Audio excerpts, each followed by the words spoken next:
এই দুইটার উপর আমল করেন, 40 দিন আমল করবেন। কয়দিন? প্রেসক্রিপশন করছি, মাত্র 40 দিন। যদি 40 দিন আমল করার পরে যুব সমাজ এখান থেকে বের না হতে পারে, তারপরে আমার সাথে যোগাযোগ করেন। আমার কথা বলেন যে ভাই আপনার কথা কাজ হয় না, এটা বলে দেখেন। লক্ষ লক্ষ যুবকের জীবন এভাবে চেঞ্জ হয়েছে, লক্ষ লক্ষ, একটা দুটা। ইনশাল্লাহ আপনারটাও হবে ইনশাল্লাহ।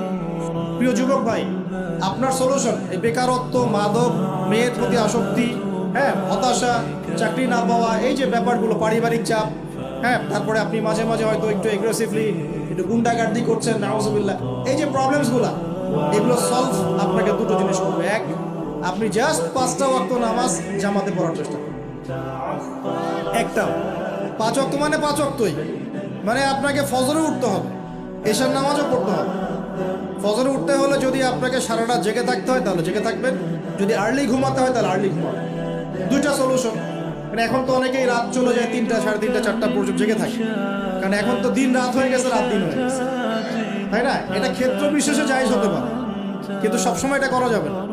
যেমন রমজান মাস দেখা যায় রাতের বেলা অনেকে ইবাদত করে না, একবারে ফজরের নামাজ পড়ে হয়তো জিকির আজকার তেলাওয়াত করে মানুষ ঘুমায়, এটা আলাদা বিষয়, কিন্তু সারা জীবন তো এই কাজটা করা যাবে। তো আর্লি ঘুমানোর চেষ্টা করা ভালো। যদি না পারেন, যদি আপনার রাত জাগতেই হয়, তাহলে ফজরের নামাজটা পড়ে অ্যাটলিস্ট ঘুমান, ঠিক আছে? 1 নাম্বার 5 ওয়াক্ত নামাজ জামাতে। যদি জামাত না পান বাসায়, যদি জামাত না পান তাহলে পরবর্তীতে কাউকে নিয়ে জামাত করে নেবেন। একবারই পান নাই, ঘুমিয়েছিলেন, কোনো সফরও ছিলেন বা ইত্যাদি, আপনি একা হলেও পড়ে নেবেন। 5 ওয়াক্ত নামাজ ছাড়বেন না, ওয়াদা করেন আজকে 5 ওয়াক্ত নামাজ কেউ ছাড়বেন না, ওয়াদা করেন। আল্লাহ পাক কবুল করুন, বলি আমিন। এই নামাজ, ইন্না সালাতা তানহা আনিল ফাহশাই ওয়াল মুনকার, আল্লাহ পাক নিজে বলেছেন এই নামাজ সমস্ত পাপের কাছ থেকে তোমাকে দূরে রাখবে ইনশাআল্লাহ। আরেকটা কথা মনে রাখবেন, যে নবীর শান শওকত নিয়ে আমরা আলোচনা করেছি এবং করতে যাচ্ছি, রাসূলুল্লাহ সাল্লাল্লাহু আলাইহি ওয়াসাল্লাম মুমূর্ষু অবস্থায়, একদম মুমূর্ষু অবস্থায় উম্মতের জন্য যে নসিহতগুলো করেছেন, তার মধ্যে একটা হচ্ছে as-salat ওয়া মা মালাকাত আইমানুকুম, নামাজের ব্যাপারে যত্নবান হয়েও এবং তোমাদের অধীনস্থদের ব্যাপারে যত্নবান। এই দুটা কথা। শেষ ওয়ার্ড মানুষ কি বলতে পারে?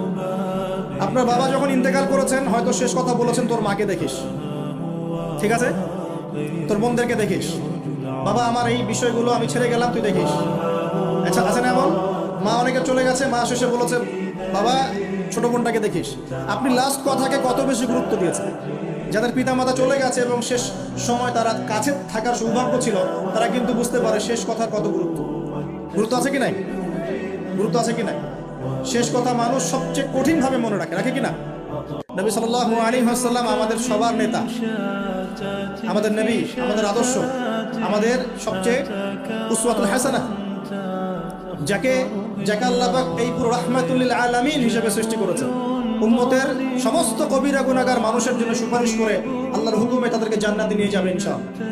সবাই যখন নিজেকে নিয়ে ব্যস্ত থাকবে, তিনি তখন উম্মতকে নিয়ে ব্যস্ত থাকবেন ইনশাআল্লাহ। একটা হাদিসে তিনি উম্মতকে ভাইও বলে সম্বোধন করেছেন। কাশ আমি যদি আমার ভাইদেরকে দেখতে পেতাম, হাদিসে সহিহ, কাশ আমি যদি আমার ভাইদেরকে দেখতে পেতাম। সাহাবীরা বলছেন আমরা কি আপনার ভাই নই? নবীজি বলছেন না, তোমরা আমার সাহাবী। আমার ভাই তারা যারা আমার পরে আসবে, তোমাদের পরে আসবে, আমাকে না দেখেই ঈমান নিয়ে আসবে ইনশাআল্লাহ। এখানে কি আপন ভাই বোঝানো হচ্ছে? সেটা বোঝানো হচ্ছে না, এখানে বোঝানো হচ্ছে কাছের, আমার আত্মার সাথে সম্পর্ক ওদের। আমাকে না দেখেই তারা আমার প্রতি বিশ্বাস করবে ইনশাআল্লাহ। করবে কি না? আমরা কি দেখেছি নবীকে?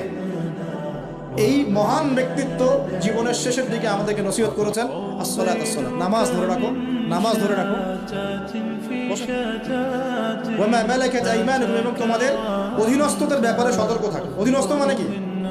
অধীনস্থ মানে কি বলেন দেখি?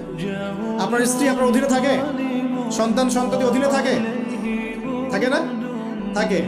কোন ক্ষেত্রে পিতা মাতাও কি আমাদের অধীনে থাকে না? মানে আমরা আর্ন করতে পারি, পিতামাতা আর্ন করতে পারেন, উপার্জন করতে পারে না। পিতামাতাকে চালানো লাগে না আপনাদেরকে অনেক সময়, হয় কি না?